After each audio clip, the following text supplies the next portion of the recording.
చెప్పండి. పఠింప శ్రేష్ఠ గ్రంథం తెలుగు ఇంగ్లీష్. పఠింప శ్రేష్ఠ గ్రంథము బైబిల్, పఠింప శ్రేష్ఠ గ్రంథము బైబిల్, అనుదినము పఠించిన ప్రేమతో నడుపున, పఠింప శ్రేష్ఠ గ్రంథము Bible. The best book to read is the Bible. The best book to read is the Bible. If you read it every day, if you have you all the day, oh, the best book to read is the Bible.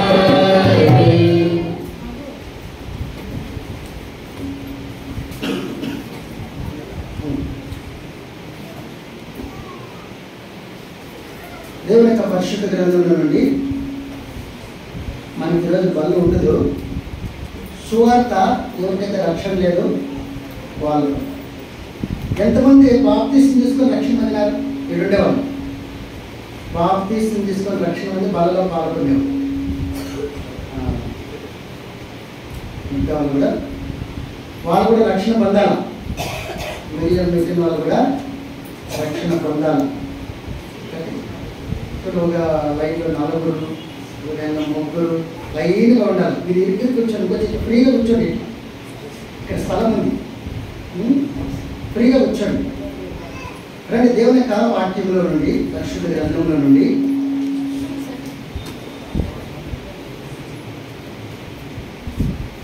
యోహాను సువార్త 3వ అధ్యాయం.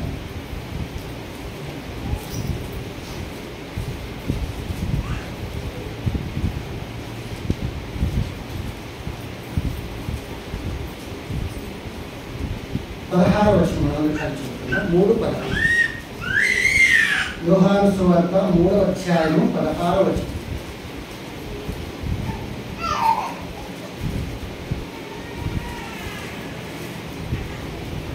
చేయాలి అందరూ Bible ఉన్నటువంటి అందరూ చేయాలి. చదవలేని వారు కూడా బైబిల్ ఓపెన్ చేసి పెట్టుకోవాలా, మూసి పెట్టుకోవాలి. అందరూ బైబిల్ తెరిచి పెట్టుకోవాలా. మీకు ఇంగ్లీష్ పని మాత్రం కాకపోవచ్చు, తెరిచి పెట్టుకోవాలా. చదువులేని వారు కూడా బైబిల్ని ఏదో చోట తెరిచి పెట్టుకోండి. అంటే దేవుని యొక్క వాక్యమును మనము కొంత ఎవరైతే రక్షణ అయినటువంటి వారికి దేవుడు, రక్షణ పొందినటువంటి వారికి కూడా దేవుని మాట ద్వారా మాట్లాడినట్టుగా దేవుని సన్నిధానికి వెళ్దాం. రండి యోహాను సువార్త 3వ అధ్యాయం 16వ వచనం కలిసి చదువుకుందాం. దేవుడు లోకమును ఎంతో ప్రేమించెను, కాగా ఆయన తన అద్భుత కుమారుడుగా పుట్టిన వారిని విశ్వాసించి ప్రతివాడును నశింపక నిత్యజీవం పొందినట్లు ఆయనను అనుగ్రహించెను. రండి యోహాను రాసినటువంటి పత్రిక, మొదటి పత్రిక, యోహాను రాసినటువంటి మొదటి పత్రిక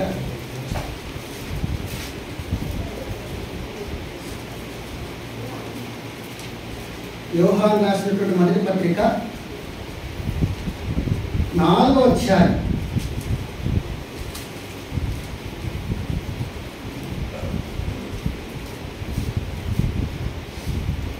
8వ వచనం నుండి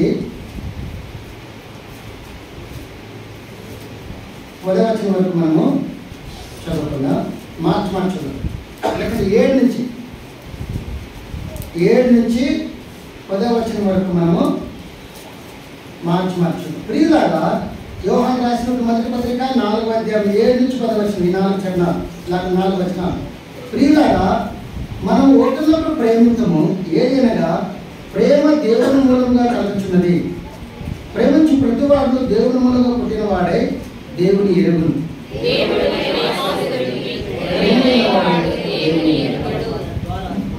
మనము ఆయన ద్వారా జీవించినట్లు దేవుడు తన అద్వితీయ కుమారుని లోకములోనికి పంపెను.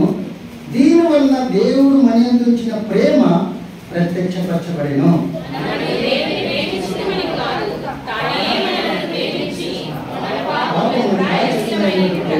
తన కుమారుని ఇందులో ప్రేమ ఉన్నది. అది 19వ వచనం కూడా చదువుకున్నాం. 19 కూడా అందరూ కలిసి చదువుకుందాం. ఆయనే మొదట మనల్ని ప్రేమించిన కనుక మనం ప్రేమిస్తున్నాము. చిన్న ప్రార్థన చేసుకుందాం, దేవుడు సహాయం పడతాయి.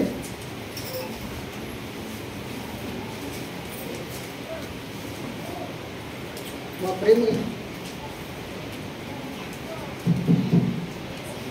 ప్రేమ తండ్రి, దేవుల దేవ, మహాగణుడ, మహోన్నతుడ, స్తోత్రములు చెల్లిస్తూ మాకు చెందినటువంటి మా దేవ నీకు వందనాలు తెలుసుకుంటున్నాం. ఇక సమయంలో ప్రభా తండ్రి చదువుకున్నటువంటి లేఖన భాగం గురించి ఆశీర్వదించాను. ఎవరికైతే రక్షణ లేదు, ఎవరైతే బలహీనంగా ఉంటున్నారో వారి ద్వారా మీరే మీ వాక్యం ద్వారా వారిని దర్శించండి, మీ ద్వారా వారిని రక్షణ నడిపించండి. బలహీనంగా వారు బలపరచబడినట్లుగా, కొనుక్కున్నటువంటి వారు ఏమిటబడినట్లుగా మీరే సహాయపరచుగా క్రీస్తు యేసు వారి మహోన్నతమైన ఘనమైన పరిశుద్ధ నామంలో ఐదు దాసులందరూ కుటుంబంలో జ్ఞాపకం చేసుకుంటున్నారు. ప్రార్థించి అడిగి వేడుచున్నాం తండ్రి, ఆమేన్.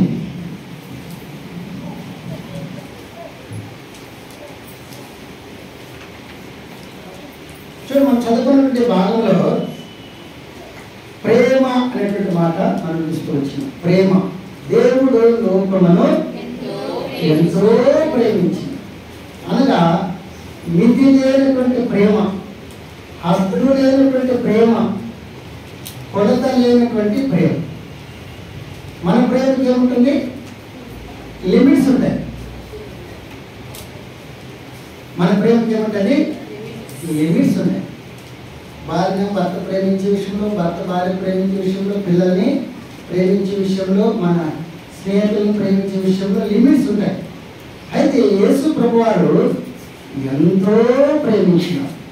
అంటే అన్లిమిటెడ్, అంటే మితి లేనటువంటి ప్రేమ, హద్దు లేని ప్రేమతో మనం ప్రేమించినారు. దానికోసమే ఆయన ప్రేమించినారు కాబట్టి తన ప్రజలైనటువంటి వారికి ప్రాణం పెట్టినారు.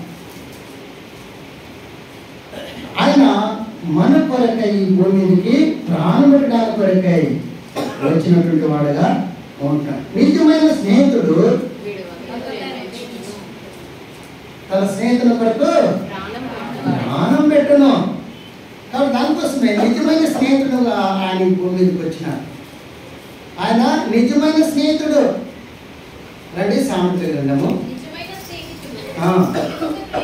విడువక ప్రేమించును, దుర్దశలో అట్టివాడు. 17 సిస్టర్ చదివితే మాట 17 సామెతలు 17 ఈ మాట ఏమన్నట? నిజమైన స్నేహితుడు విడువక ప్రేమించు. అని ఎప్పుడు మనం విడవడు. నేను భూమి మీద జన్మించినప్పటి నుండి నువ్వు రక్షణ పొందుకున్నా నేను విడవలేదు, రక్షణ పొందినప్పుడైనా నిజమైన స్నేహితుడు. దానికోసమే దాసులని పిలవడం స్నేహితులని పిలుచున్నాను. ఎక్కడ? 15వ అధ్యాయం చదవమండి. యోహాను సువార్త 15వ అధ్యాయంలో మనల్ని ఏం చేస్తారంటే దాసులు అంటే పనివారు, జీతగాలు. దాసుడు తన యజమాని చేయదాన్ని ఎరుగుడు కనుక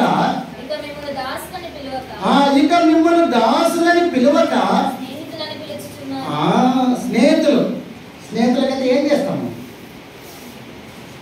ప్రాణ స్నేహితులు, నిజమైన స్నేహితులకి ఏం చేస్తాము? అన్ని అమ్మ నాయన చెప్పులు కూడా ఏం చేస్తాము? స్నేహితులతో పంచుకుంటాం. తల్లిదండ్రులు కూడా సీక్రెట్స్, రహస్య ఏం చేస్తాము? వాళ్ళతో షేర్ చేసుకుంటాం, పంచుకుంటాం. అయ్యో నా కష్టం ఇదివే. స్టూడెంట్స్ అయితే కదా, లేకుంటే బ్రదర్స్ అయితే ఈవినింగ్ ముందుగా నా బాధ, లేకుంటే ఇది ఉంటున్నదని అన్ని విషయాలు కూడా. దానికోసమే అబ్రహాముని దేవుడు నిజమైన స్నేహితులుగా భావించాడు కాబట్టి ఆయన ఏది కూడా దాచాడు. సొదొమ గొమొర్రా పట్టణాన్ని చూడు, అబ్రహామును కూడా ఏమన్నాడు? నా స్నేహితుడిని పిలిచాడు. అబ్రహాము గురించి 3 సందర్భాల్లో నా స్నేహితుడు అన్నాడు. చూడండి, యాకోబు రాసినటువంటి పత్రిక 3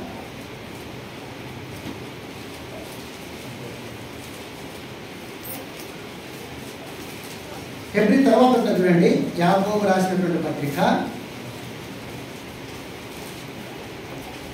ఇది నేను కొంత కొత్తగా తెచ్చుకున్నాను, కొద్దిగా చదవమ్మా.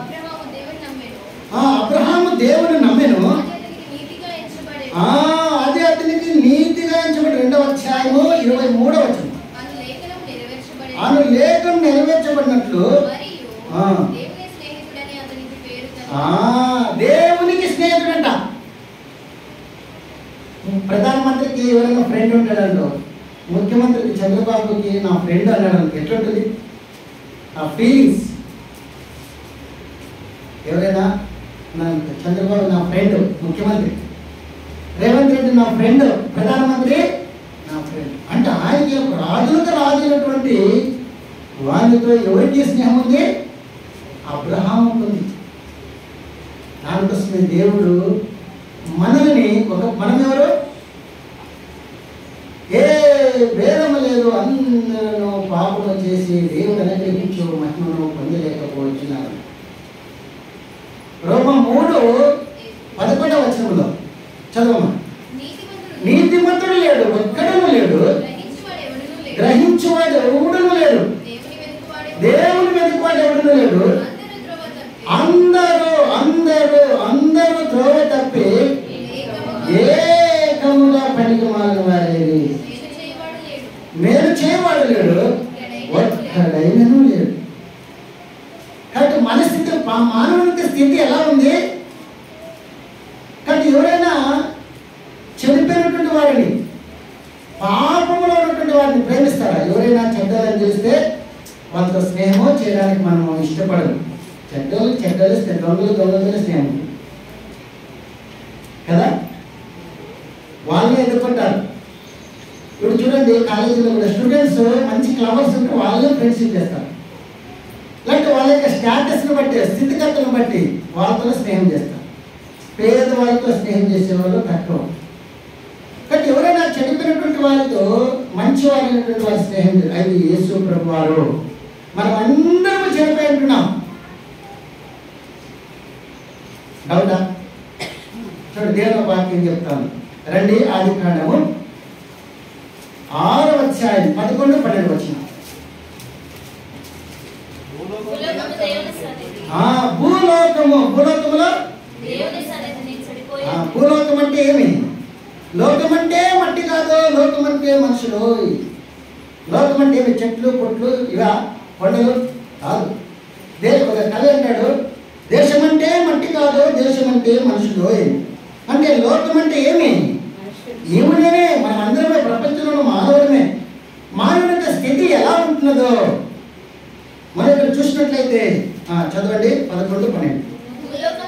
భూలోకము దేవుని సన్నిధిని చెడిపోయి ఉండెను, భూలోకము బలాత్కారముతో నిండి ఉండెను. దేవుడు భూలోకమును చూచినప్పుడు అది చెడిపోయి ఉండెను. దేవుడు భూలోకమును చూచినప్పుడు అది చెడిపోయి ఉండెను. ఇప్పుడు ఎలాంటి వారు మనము? రక్షణ పొందకు మనం ఎలాంటి వారము? ఏం నగ్గలేదు, ఎలాంటి వారు? వింటున్నావా? ఎలాంటి వారు మనము? పాపులము, చెడిపోయినటువంటి వారము, భక్తిహీనులము, బలహీనులము కదా. ఇలాంటి స్థితి ఉన్నటువంటి వారు ఎవరైనా ప్రేమిస్తారండి. మంచంలో ప్రేమించమంటే ప్రేమిస్తారు. మన మానవుని స్థితి ఇలా ఉంది, దేవుని యొక్క స్థితి ఎలా? ఆయన ఆకాశ మహాకాశ పట్టజలను ఆశ్చర్యకరుడు, సర్వశక్తిమంతుడు, సర్వాధికారి, మహోన్నతుడు, మహాగరుడు కదా, పరిశుద్ధుడు. ఇన్ని లక్షణాలు కలిగినటువంటి వాడు ఇప్పుడు ఎవరైనా ప్లమ్ ఏరియాలో ఉంటారు కదా, మురికి వాటిలో ఉండేటువంటి వారిని మనం ప్రేమిస్తాం, వాళ్ళు ప్రేమిస్తామా? ఎవరైనా మురికి పట్టుకు వచ్చి మన పక్కన వచ్చి కూర్చొని స్నానం చేయకుండా వచ్చి కూర్చొనిస్తామా? కొంచెం ముందుకు పోవే, మాకు కొంచెం ముందుకు. బస్సులో కూడా ఏం చేస్తారు? నీట్నెస్ లేకున్నటువంటి వాళ్ళకి మన దగ్గరికి వచ్చి ఎవరు ఉన్నారండి ముందుకు పోయి.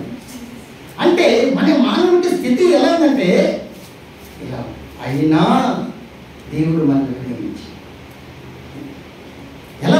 అంట అన్లిమిటెడ్, మితి లేని ప్రేమతో, అద్దు లేని ప్రేమతో మనం ప్రేమించాం. మనం చెడిపోతున్నాం. ఎలా ఉంటున్నామంటే మనము లేఖనాలన్నీ చూస్తూ వచ్చినాం. మనము పాపులము, చెడిపోయినటువంటి వారము, దోషులము, భక్తిహీనులము, బలహీనులము. అయినా మనందరినీ ప్రేమిస్తాం. మనందరి కొరకు ప్రాణం, మనందరి కొరకు. చూడండి, మానవ ఆలోచన ఊహలన్నీ కూడా చెడిపోయినవని. ఆడే మనం చదివినట్లయితే 5వ వచనం చదవమ్మా, 6వ అధ్యాయంలోనే. నరుల చెడ్డతనము చెడ్డతనం చేసేదంటే గ్రేట్ అంట, మంచిగా కాదండి. చదువులో గ్రేట్, అల్లరి చేసేదంటే గ్రేట్. కొంతమంది ఉంటారు, ఏమో మీరు వింటున్నారు, పిల్లలు వింటున్నారు, మీరు మరుగున్నారు, నాకు వింటున్నారు లేదు. కాబట్టి చెడ్డ చేసే దాంట్లో గ్రేడ్. మనలో ఎట్లున్నారంటే నోహు దినాల ప్రజలు ఎలా ఉన్నారంటే, దాని గురించి చెప్తుంది. నోహు దినాల ప్రజలు ఎలా ఉన్నారంట, దేవుడు చెప్తున్నాడు. నోహు దినాల ప్రజలు ఎలా ఉన్నారంట, దానిలో చెడుతనం భూమి మీద గొప్పదని, వారి హృదయం యొక్క తలంపులు, ఊహ ఆలోచనలు కూడా అంత ఎల్లప్పుడూ కేవలము చెడ్డదని. ఎలా ఉందంట, వాళ్ళ ఆలోచన చెడిపోయింది, వాళ్ళ ఊహ చెడిపోయింది, అవి వాళ్ళ తలంపులు కూడా చెడిపోయింటున్నాయి. దానికోసమే దేవుడు 6వ వచనం ఏమంటున్నాడు, తాను భూమి మీద నరులను చేసినందుకు యెహోవా సంతాపముడు తన హృదయములో నొచ్చుకొనెను. బాధపడి ఎందుకయ్యా ఇవి పట్టిస్తే. మన పిల్లలు ఎప్పుడూ గొడవలు చేస్తా అంటే, చెడిపోయింటే మనం ఏం చేస్తాము, ఇప్పుడు మాట్లాడుతూ మన పిల్లలే, మన కూతురు లేక మనకు సంబంధించినటువంటి వారు చెడిపోయినారు, పాపం చేసి పట్టబడి చెడిపోయినారని తెలిసింది. నీకు ఎవరికి తెలియదు, నీకే తెలిసింది. నువ్వేమనుకుంటావు, అందరికీ చెప్పుకుంటావా? హృదయంలో నొచ్చుకుంటావు అంటే ఎవరికి చెప్పుకోలేవు, హృదయంలో అది అభావం. నచ్చుకుంటా, ఎవరితో చెప్పుకోలేవు. చెప్పుకుంటే బాధపడుతుంది, చెప్పుకోలేవు. కారణం ఏంటంటే నీ కూతురు కాబట్టి. కడుపు దించితే కాలు మీద పడతాడు, కడుపు వస్తే మన కాలు మీద పడుతుంది. కాబట్టి మనం ఏం చేస్తాము, దేవుడు కూడా అంతే. ఆ దినాలు దేవుడు సృష్టించి తను ఆరాధించాలని, తను మహిమపరచాలని, తను కనపరచాలని, తన బిడ్డలుగా ఉండాలని దేవుడు ఆదామును సృష్టించుకుంటే వారు ఏమైపోయినారంట, చెడిపోయినారు. ఎవరితో చెప్పుకోగలరండి? దేవుడితో చెప్పుకోగలడా? ఎవరితో? తన హృదయంలో నొచ్చుకొనేమో, అది బాధ. మన పిల్లలు చెడిపోయినప్పుడు మనం ఎవరితో చెప్పుకోలేము. ఒక చాలా బెస్ట్ ఫ్రెండ్స్ అయితే, చాలా ప్రాణ స్నేహితులే వాళ్ళతో చెప్తారు. కాబట్టి ప్రేమించే మానవుడు ఎలా అయిపోయినంటే, ఎలాంటి వారిని ప్రేమించినట్టు దేవుడు, ఎలాంటి వారికి ప్రాణం పెట్టాడు, చెడిపోయినటువంటి వారు, పాపులు, అనీతిమంతులు, నీతి లేనటువంటి ప్రజలు, వాళ్ళ కొరకు ప్రాణం పెట్టి, వాళ్ళ కొరకే తన ప్రాణం అర్పించి. నువ్వు చెప్పినటువంటి స్థితిలో ఉండవా అని నేను బాగు చేయడానికి, అది సమస్తంలో బాగుగా చేయగలడు అని నేను బాగు చేయడానికి వరకే నీ భూమి మీదకి వచ్చినాడు. చెడిపోయినటువంటి వారికి బాగా పరిగెత్తదు, దానికి ఇట్లా జరుగుతా పరిగెత్తకూడదు. అమ్మా, అదుపులో పెట్టుకొని మీ పిల్లల్ని మందిరంలో పరిగెత్తనివ్వకూడదు. మీకు డిసిప్లినే తెలియదు. మన పిల్లలకి ఇట్లనే చెప్పాలా, మందిరంలో పరిగెత్తి మమ్మల్ని చేయకూడదు. దేవుని మందిరం ఆట స్థలం కాదు, సినిమాలు అసలే కాదు. చాలా జాగ్రత్తగా ఉండాలి. దేవుడు మన మధ్యలో ఉంటాడు, ఆత్మస్వరూపే. ఎక్కడ 2-3 కూడి ఉంటే వాళ్ళ మధ్యలో నేను ఉంటానన్నాడు. దేవుడు మన మధ్యలో ఉన్నాడు. కలెక్టర్ వచ్చి మన మధ్యలో కూర్చొని ఇష్టాన్ని అట్లా మన పిల్లలు వదిలేస్తామా? కలెక్టర్ ముందురా, ఒకవేళ ప్రధానమంత్రి వచ్చి కూర్చోడానికి ఆయన ముందు అటు ఇటు వదిలేసి పిల్లలు పరిగెత్తి చేస్తామా? చక్కగా కథలు కదా. ప్రధానమంత్రులకే ప్రధానమంత్రి ఉన్నాడు, రాజులకు రాజు అయినటువంటి యేసు ప్రభువు మన మధ్యలో ఉన్నాడు. ఆ గ్రహింపుతో మన దేవుని సన్నిధిలో ఉండాలి. ఆ గ్రహింపుతో ఆయన రాజులకు రాజు, ప్రభువులకు ప్రభు ఉన్నాడు. డౌటా? 2 తిమోతిలకు రాసినటువంటి పత్రిక, 1 తిమోతి. ఎవరు మన మధ్యలో ఉండేది? మన దేవుడు ఎవరు? శ్రీమంతుడును అద్వితీయుడునగు సర్వాధిపతి,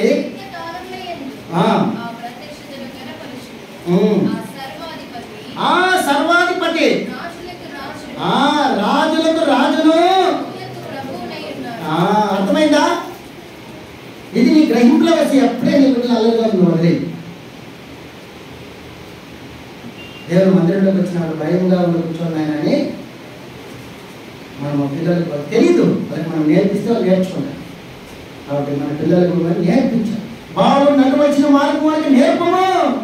వాడు పెద్దవాడు అయినప్పుడు దాన్ని తొలగిపోడు. నేర్పిద్దాం.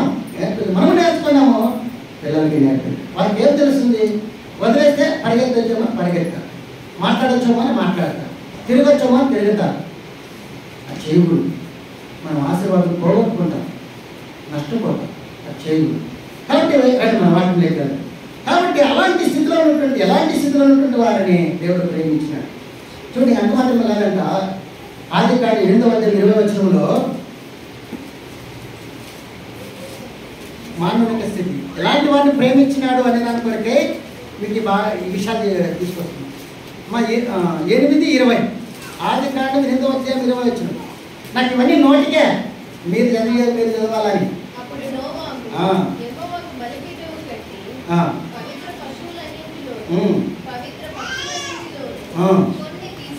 కొన్ని తీసుకొని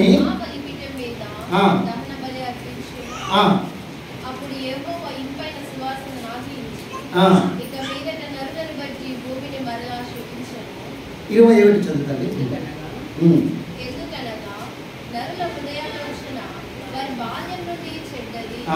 మాట 21. నరుల హృదయాలోచన వారి బాల్యము నుండే చెడ్డది. చాలండి, చాలు. బాల్యము నుండే చెడ్డది. మానవులు పుట్టుకతోనే ఏం చేస్తారంట పిల్లల్లో? కీర్తన గ్రంథంలో ఏమున్నాడు? పుట్టుకతోనే పిల్లలు ఏం చేస్తారంట? విపరీత బుద్ధి కలిగి వాళ్ళు ఏం చేస్తారంట?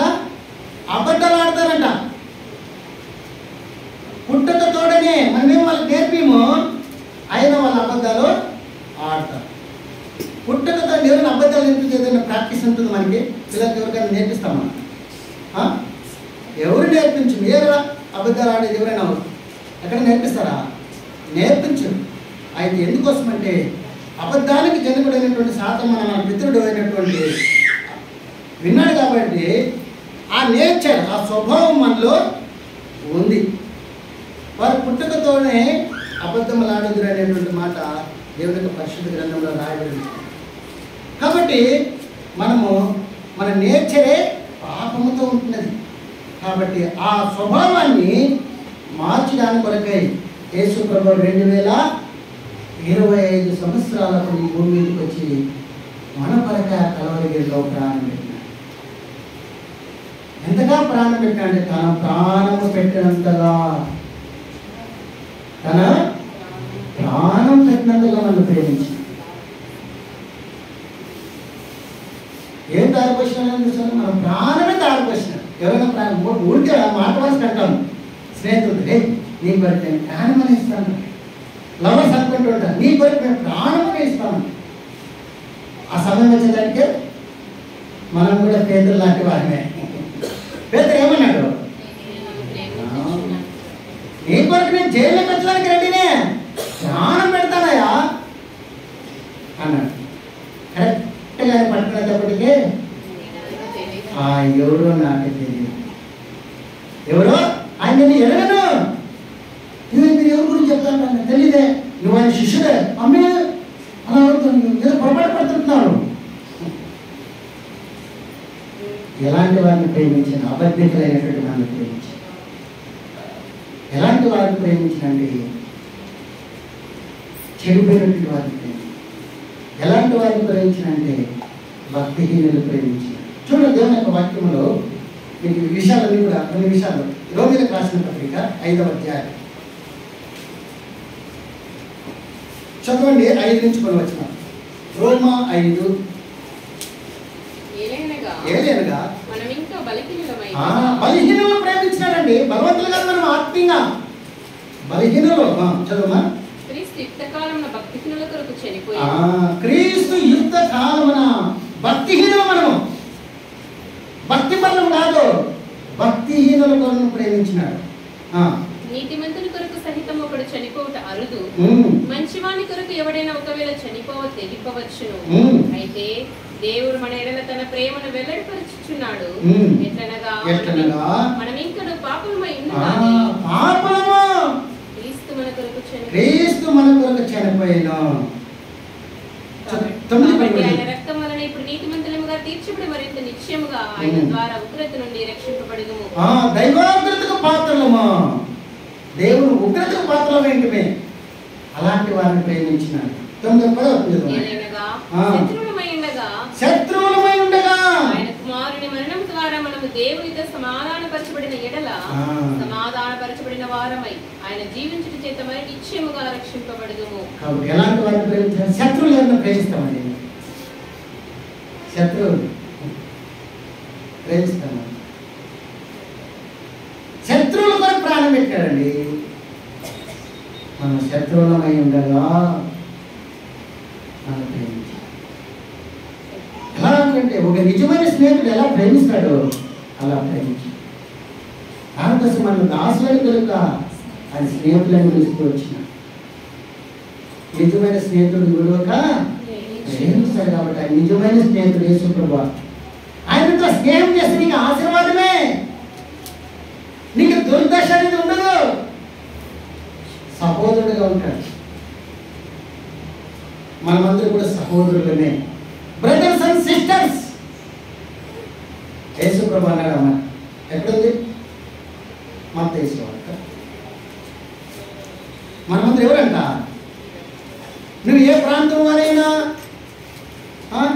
నువ్వు చదువున్నా చదువు లేకపోయినా, ఏ స్థితిలో ఉన్నా కూడా దేవుడు దానికోసమే భక్సింగ్ గారు ముందు ఏం పెట్టుకో. 23వ అధ్యాయము, క్షమించండి, 23వ అధ్యాయము 6వ వచనము నుండి చదవండి. ఇందులో అగ్రస్థానములను, సమాజ మందిరములను, అగ్రపీఠములను, సంత వీధులలో వందనములను మనుషుల చేత బోధకులని పిలువబడటయు కోరుదురు. మీరైతే బోధకులని పిలువబడవద్దు, ఒక్కడే మీ బోధకుడు. మీరందరూ సహోదరులు. మీరందరూ బ్రదర్స్, సహోదరులు లేక సిస్టర్స్. దానికోసమే భక్సింగ్ గారి సహవాసంలో ఎవరిని కూడా సారని పిలవరు. మనమందరూ కూడా ఎవరంట? ఏ కుటుంబం వారైనా, ఏ జాతి వారైనా. మన భారతదేశంలో పెట్టినారు లెక్కల వ్యవస్థ, ప్రపంచంలో ఎక్కడా లేదు. ఈయనపై అమెరికాలో కూడా అక్కడ కూడా చెప్పేసిన అవి క్రైస్తవ దేశాలు పోయి ఆడ కూడా ఈ కుల వ్యవస్థలు తీసుకొస్తుంటున్నారు. సైతాన్ని అందులో పనిచేస్తున్నాం. మన భారతదేశంలో ఈ ఆర్య బ్రాహ్మణుడిని దేవుడు సైతాన్ని వాడుకొని ఈ యొక్క వ్యవస్థ తీసుకొచ్చిన. కాబట్టి నువ్వు ఎవరైనా, నువ్వు చదువుని వాడైనా, చదువులేనటువంటి విద్యాహీనుడు అయినా, ఎవరున్నప్పుడు మనం అందరం కూడా సహోదరులు. ఎలాంటి స్థాయి తీసుకొచ్చాను. ఇంకా ఎంతగా ప్రేమించినంటే చూడు, మనల్ని ఎలాంటి ప్రేమతో ప్రేమించినాడు. 26వ గ్రంథం 31వ అధ్యాయం 3వ వచనం. శాశ్వతమైన ప్రేమ.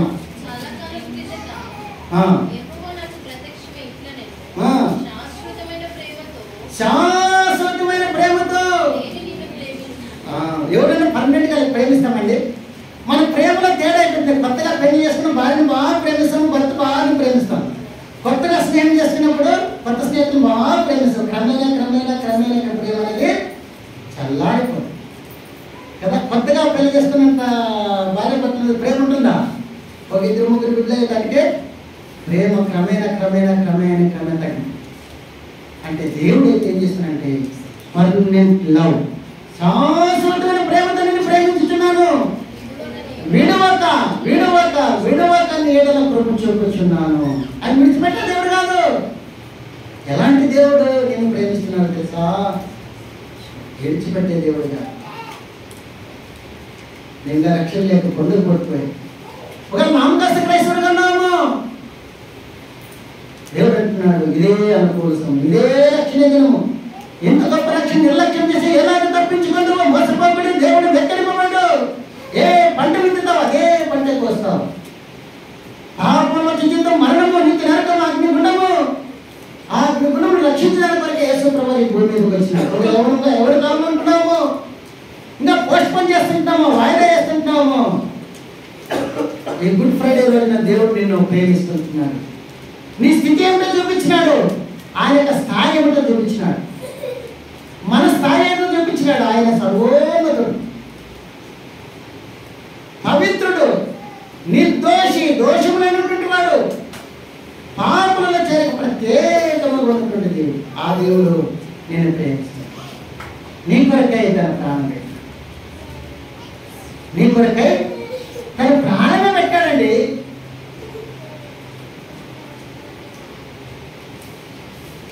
నీ కొరకై తన ప్రాణం పెట్టాడు. ఎవరైనా పెట్టాల ప్రాణము.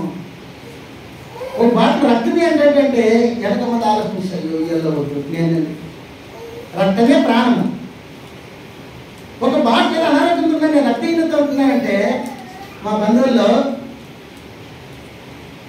మా మధ్యలో చనిపోయింది. మాకు 3 పిల్లలు చనిపోయినారు. 2 కొడుకులు, ఒక అమ్మాయి. ఇప్పుడు ప్రజెంట్ 2 ఆడపిల్లలు ఉన్నారు. ఆ రక్తహీనత ఉంటే సిజరీన్ ఆపరేషన్ చేయాలన్నప్పుడు కొంత 3 బాటలు రక్తం కావాలన్నారు. వాళ్ళ చిన్న ఆయన ఉంటాడు, 80 కేజీలు ఉంటాడు. మా భార్య వాళ్ళ చిన్న ఆయన. మళ్ళీ మా చిన్న కొడుకు కూడా బాగా ఆరోగ్యంగా, బాగా హెల్తీగా బాగున్నాడు. వాళ్ళది సూట్ అవుతుంది. నేను కూడా ఇద్దాంలే అనుకునేసి మా బి పాజిటివ్. వీళ్ళంతా మా బంధువులే కాబట్టి బి పాజిటివ్ బ్లడ్ సరిపోతుందంటే వస్తామన్నారు, రాలేదు. టయానికి వస్తామన్నారు. ఫోన్ చేసినప్పుడేమో సరేలే అన్నారు. సమయానికి రాదు. మళ్ళీ మన క్రిస్టియన్ సిస్టర్ ఉంటే సుధారానే, ఆమెకి విషయం చెప్పిన, సిస్టర్ ఇంత మా బంధువులు వస్తారు, సమయానికి రాలేదంటే వెంటనే ఆమె చేసినప్పుడు వారిని పిలిపించి అప్పటికప్పటికే. అంటే మన బంధువులైనా రక్త సంబంధాలైనా ఏమాలోచన చేస్తారు? నేను నీకైతామో అది యేసు ప్రభువు చివురు పట్టు వరకు తన పరిశుద్ధ రక్తం కాచి. ఎట్లా అర్థమైంది? ఎట్లా సిస్టర్ చివురు పట్టు వరకు అంటే వెరీ గుడ్. రక్తం తర్వాత వాటర్ వచ్చింది అనుకో, ఇంకా డెడ్, శరీరంలో ఒక బొట్టు కూడా లేదని అర్థం. ఆ సైనికుడు పోయి వీటితో పొడిస్తే నీళ్లు కారినవి, నీళ్ళు వచ్చినవి, బ్లడ్ రాలేదు. అంటే నీ కొరకై నా కొరకై తన పరిశుద్ధ రక్తం చివురు పట్టు వరకు కార్చినాడు. ఎంతగా ప్రేమించినాడు. ప్రాణం పెట్టినంతగా చివురు పట్టు వరకు తన పరిశుద్ధ రక్తం కార్చినాడు. ఆ పరిశుద్ధ రక్తం ఉండాలి. నీ పాపము నా పాపము కడగబడాలని, మన పరిశుద్ధం కావాలని, నీతిమంతులు కావాలని, ఆ పరలోక రాజ్యంలో నీవు నేను ఉండాలని ఆయన ఇష్టపడ్డాడు. అయితే మానవులు ఇంకా ఆయన దగ్గరకు రాక, పరిశుద్ధులు కాలేక, నీతిమంతులు కాలేక దూరం అయిపోయి దేవుని దృష్టిలో దేవునికి అవిధేయులై శత్రువులుగానే జీవించాలని ఇష్టపడ్డాడు. దేవుడు తను మిత్రుగా చేసుకోవాలని ఆయన ఆశపడ్డాడు. తన బిడ్డగా తను ఎందరూ అంగీకరించిన వాళ్ళందరూ దేవుని బిడ్డలైనటువంటి అధికారం ఇవ్వాలని ఇష్టపడుతుంది. పోయిన అధికారం, ఆదాములో పట్టుకున్నటువంటి అధికారం క్రీస్తులో మరలా తన బిడ్డలుగా చేసుకోవాలని దేవుడు ఇష్టపడుతుంది. అయితే మానవులు ఆ అధికారాన్ని, ఆయన సర్వాధికారి, భూమి మీదను పరలోకమును సర్వాధికారం ఇవ్వబడింది నాకే. చదువు సిస్టర్, ఎక్కడ రాబడింది? మత్తయి సువార్త 28వ అధ్యాయం 19-20 వచనం. ఎవరికి చేస్తా?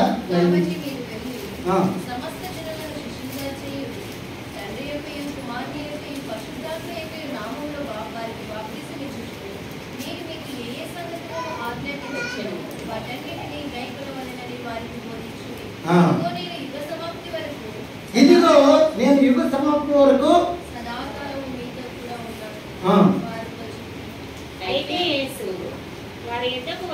ఆ మాట ఎన్నో వచ్చింది? 18 చదవండి. చదవండి. 18 వచ్చిన పరలోకమందును భూమి మీదను నాకు సర్వాధికారం. భూమి మీద అధికారం ఉంది, పరలోకములైన పరలోకం నుంచి అధికారం ఆయనకే ఉంది.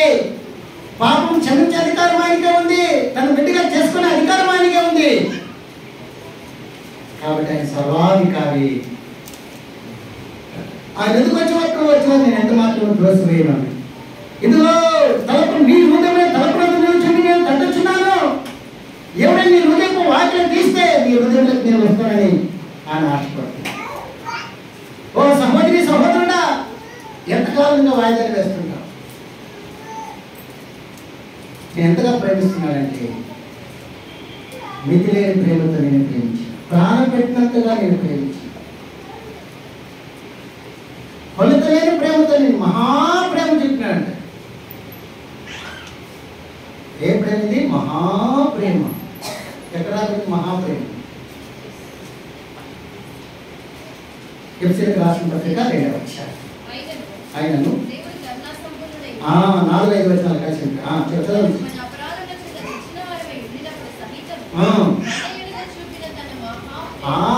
మన ఎడల చూపిన తన మహాప్రేమ. మహాప్రేమ చెప్పినాడండి. ఇంత గొప్ప దేవుడిని నిర్లక్ష్యం చేస్తే ఎలాగ తప్పించు? కాబట్టి ఇదే అనుకోవచ్చు. ఎవరైనా పర్వాలేదు, ఏ స్థితిలో ఉన్నా ప్రభా, ఏం నువ్వు చేసిన వాళ్ళు ప్రభువా, నేను కూడా జన్మకర్మ పాపినయ్యా, నా పాపాలను క్షమించు. నీ పరిశుద్ధ రక్తం నా ప్రతి పాపాన్ని కడుగు, నీ బిడ్డగా చేసుకో. నువ్వు ఇంకా బలహీనుడుకున్నట్లయితే ప్రభా, నేను ఆత్మీయ ఎదుగని స్థితిలో బలహీన పడుతున్నాడయా, నా బలహీనతలు క్షమించి నా ఆత్మీయ ఎదుగుదలకు సహాయపడయా, నా మనోనేత్రం వెలిగింపజేవయ్యా.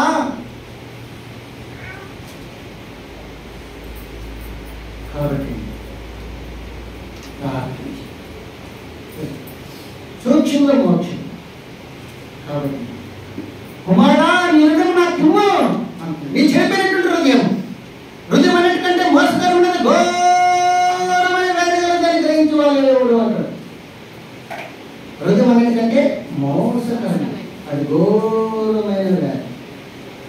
హృదయాలు వచ్చిన బాల్యం నుండి చెడిపోయిన హృదయం, కఠినమైన హృదయము, ఫలా హృదయము 10 సార్లు కట్టపరుచుకున్నాడు. క్రొవ్వినదే, వారి హృదయం క్రొవ్వినదే అంట కదా. కాబట్టి ఆ చెడిపోయిన హృదయం, ఆ పాడైపోయిన హృదయం నాకు ఇస్తే, ఆ హృదయంలో నేను నివసించి, హృదయంలో అనేకమైనటువంటి చెడు ఉన్నాయి, వాటన్నిటిని మీరు దూరపరిచి ఆయన మీ హృదయంలో ఆయన జీవించాలని, ఆ పరిశుద్ధ దేవుడు నీలో ఉండాలని ఆయన ఇష్టపడు. నువ్వు ఆహ్వానిస్తే ఆయన బలవంతంగా రాడు. ఆయన బలవంతంగా నువ్వు ఆహ్వానిస్తే నీ హృదయంలోకి వస్తాడు.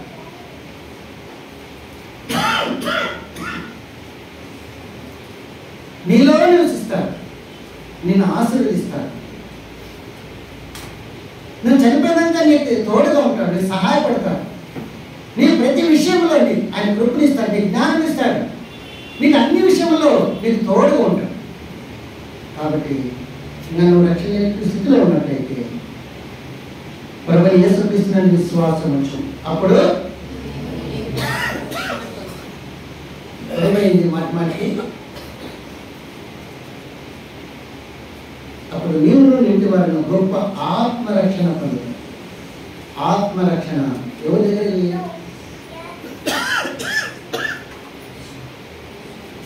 ఆత్మరక్షణ పొందుతారు. కాబట్టి ఎవరైనా పర్వాలేదు, ఆ రక్షణ కావాలంటే ఆయన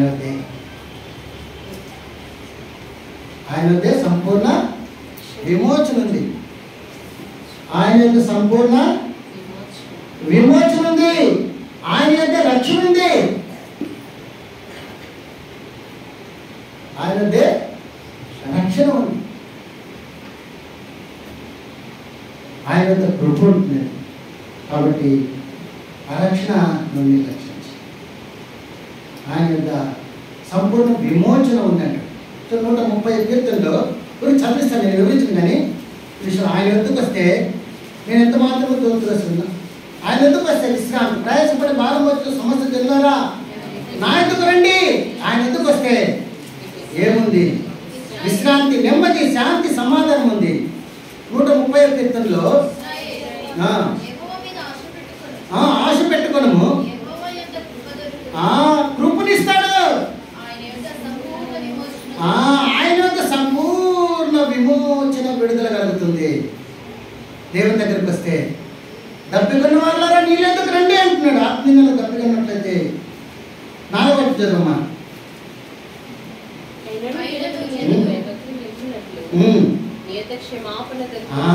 ఆయన యొక్క క్షమాపణ ఉంది, ఆయన యొక్క కృప ఉంది, ఆయన యొక్క విమోచన ఉంది. చూడు, యోనా గ్రంథము ఆయన యొక్కనే రక్షణ ఉన్నది అంట.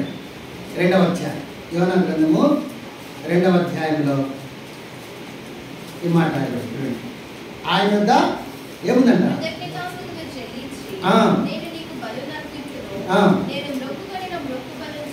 నేను మొక్కబడిన మొక్కబడిలో చెల్లింపక మానను, యెహోవా యొద్దనే. ఎవరికంట? ఎన్ని ఉండవు చూడండి దేవుని దగ్గరికి వస్తే. 100% విడుదలంట.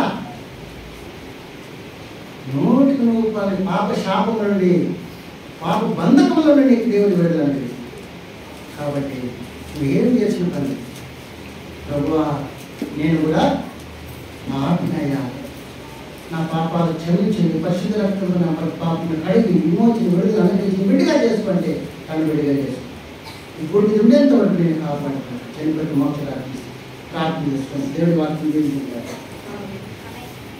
ప్రార్థన చేసుకుందా? మా ప్రేమ మా తండ్రి, దేవుని దేవ నీ కొందరు స్వాగతం చేస్తుంది. మాకు వచ్చినటువంటి మా దేవ నేను స్థుతిస్తాను. ఇంతవరకు మన వద్దకు ఇప్పుడు నీ వాక్యాన్ని ఏదైతే కలిపొచ్చాయి దేవా, నేను ఎవరికైతే రక్షణ లేడో రక్షించినట్లు, బలహీనమైనటువంటి వాడు బలపరిచాడు, కొనుక్కైనటువంటి వాడిని నేను వాక్యంగా ప్రోత్సహించి దేవా ప్రభుత్వం పోషిందిగా ప్రార్థన చేస్తుంది. ఏ ఒక్కరూ రక్షణ పొందకుండా ఈ భూమిలో విలువబడదని ఈ వాక్యం కలిగిస్తుంది. అందరూ అంతటా మరణించి పొందాలని నీ ఆలస్యం అవుతున్నదని నీ బిడ్డలు గ్రహించి రక్షణ పొందినట్టుగా సహాయపడవలసిందిగా ప్రార్థన చేస్తూ, ఎప్పుడైతే సందర్భంలో దేవా మీరు మాకు ఇచ్చినటువంటి మంచి స్థలాలను బట్టి చూపిస్తూ దేవా ఆయా స్థలాల నుండి ఇప్పుడు ఉదయకాలం తీసుకొచ్చినారు. ఎవరు ఎక్కువ ఉంటున్నారు, ఎవరు నుండి తప్పించి క్షేమంగా వాళ్ళ గృహాలు చేర్చవలసిందిగా యేసుక్రీస్తు వారి మహోన్నతమైన ఘనమైన పరిశుద్ధ నామములో స్తుతించి ప్రార్థించుచున్నాము తండ్రి. ఆమేన్. మన తండ్రి దేవునితో ప్రేమయు మన ప్రభువు యేసుక్రీస్తు యొక్క కృపయు కాపుదల భద్రత ఇక్కడ మోకరించిన పరిశుద్ధులందరూ సదాకాలం ఈ సన్నిధి తోడై ఉండును గాక. ఆమేన్.